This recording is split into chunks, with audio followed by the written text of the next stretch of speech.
everyone. Let's start a new class on human digestive system about which we have already learned something. So human digestive system is a system of organs and glands which help to break down the food, the complex substances of the food into simpler substances which may be utilized by the body.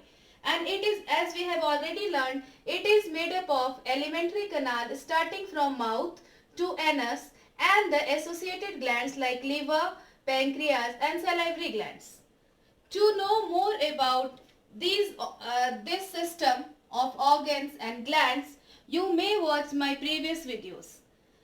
In this class, our main focus is on enzymes because our digestive system is a muscular tube and this tube would remain a simple tube if it does not contain the enzymes. So basically, the digestive system carries out all its functions with the help of enzymes. So in today's class, the main focus will be on the enzymes. So what are enzymes? Enzymes are basically the chemicals which act as biocatalysts. Bio means they are operating in the living body. And the meaning of catalyst is that catalysts are the substances which increase the rate of a reaction without getting consumed. It means if any reaction is catalyzed by a catalyst, the rate of the reaction increases and the catalyst itself is not consumed in the reaction. It means that after the reaction, the catalyst may be used again and this process may be repeated. So a single catalyst can catalyze many reactions and without the enzymes, without this catalyst, the digestive system would remain a simple tube in which the same food will come out that we put in. So the form of food is changed because of these special chemicals called enzymes. Why are they so special? They are so special because they increase the rate of the reaction and also they are so specific that they act on the specific substances only. For example, the enzyme amylase only acts on starch and the enzyme pepsin only acts on proteins. Another special thing about enzymes is that they act in specific conditions. It means that they need a specific temperature and also a specific pH. For example, the enzyme salivary amylase acts in an alkaline medium. On the other hand, the enzyme pepsin would only act in an acidic medium. So now we start the process of digestion. So digestion starts when we take in or ingest food inside our mouth. From the mouth, the food comes to the buccal cavity. Inside the buccal cavity, the teeth break down the food into smaller pieces and saliva moistens it. So in this process, the pieces of food is converted into a moist ball of food.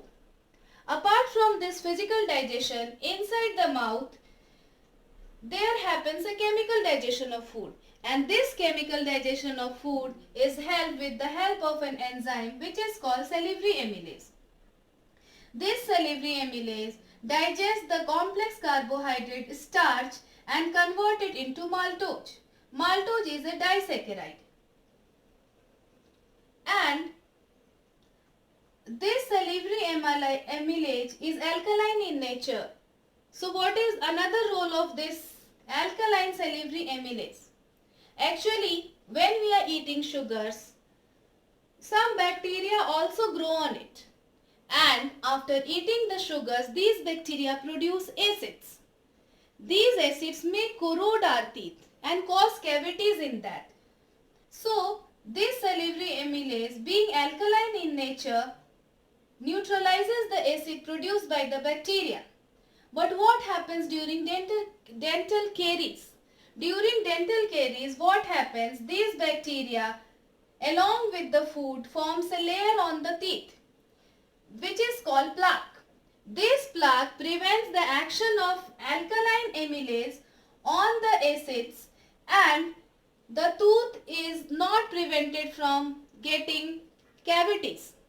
So, To prevent dental caries, what should we do?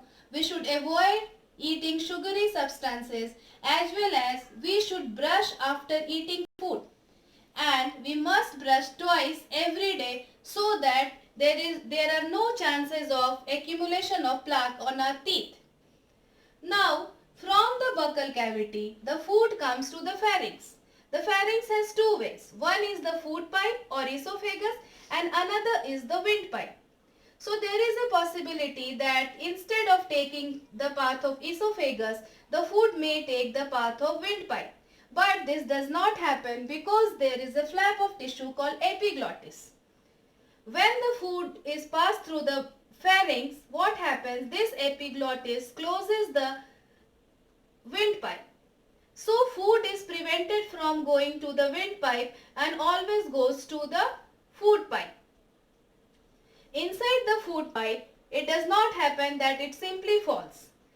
The food is pushed through the food pipe by alternate contraction and relaxation of muscles, which is called peristalsis.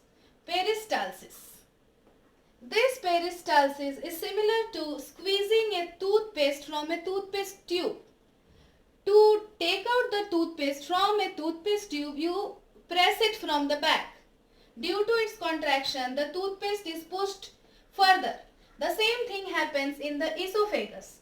That is, due to the rhythmic contraction and relaxation of muscles of esophagus, the food is pushed towards the esophagus further to the stomach, and this does not only happen in the esophagus but it happens throughout the alimentary canal. So with the help of peristalsis, the food is moved in the alimentary canal as well as throughout in the esophagus and throughout the length of the alimentary canal. Now, and there is no digestion of food in the esophagus. So now we have some partially digested carbohydrate and food has been converted into a ball-like structure. The name of the food here is bolus.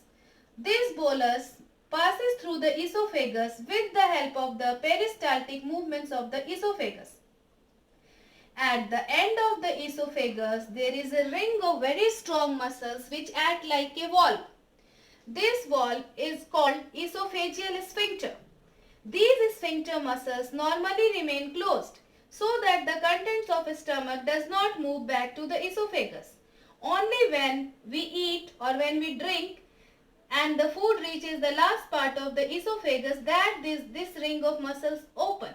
So when this sphincter opens, what happens? The contents of the esophagus comes to the stomach. Inside the stomach, there are some glands which are called gastric glands. Here there are three chemicals released. These chemicals are pepsinogen. Pepsinogen is the initial form or precursor of an enzyme called pepsin. Pepsinogen is converted into active pepsin only in the presence of hydrochloric acid. This hydrochloric acid is also produced by the gastric glands.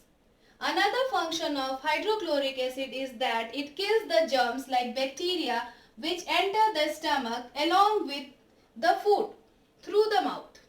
So there are two functions of hydrochloric acid. First one is it kills bacteria. Another is it activates pepsinogen so that it becomes pepsin and digests proteins. In the presence of pepsin, the proteins are converted into polypeptides. Here one more thing is to be noted.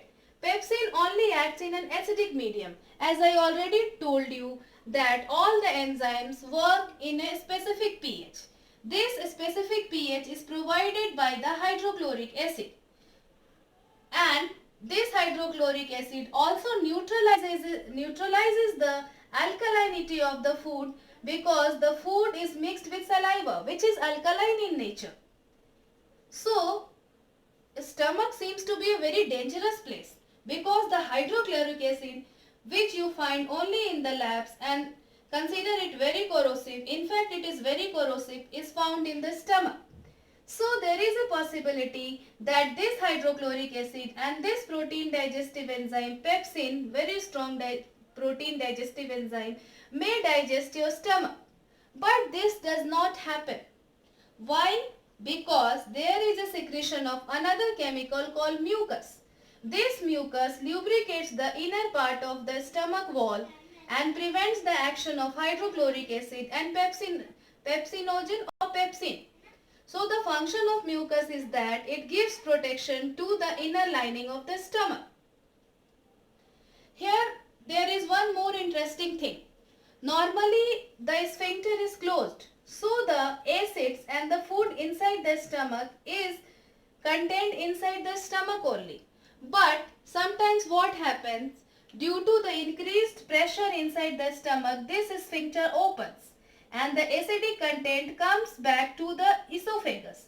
This causes the burning sensation in the esophagus, which is also called acidity or heartburn. To prevent this, certain foods may be prevented. For example, sometimes when you are eating some spicy food, they may cause some burning sensation in the middle part of your throat. This is due to the stomach coming back. Another interesting thing is that when you eat something which is undesirable to your body, there are some sensations created in your nerves which create some impulses which forces the food with pressure, which opens the sphincter, and the contents of the stomach comes back to the mouth. This expulsion of contents of stomach through the mouth is called vomiting. So these are some interesting things related to the functioning of the sphincter and what happens when the sphincter is sometimes not working properly, because its function is to close this passage and keep the contents of stomach inside the stomach only. So you may notice which foods are causing or triggering the acidity, and you may avoid such kind of foods. Sometimes when you go to bed just after eating, then also what happens, the stomach and the esophagus comes at the same level, and the pressure caused in the stomach causes the sphincter to open and the contents of stomach, that is acids, to come into the esophagus. So this is all about today's class. I hope you liked my class. Thank you.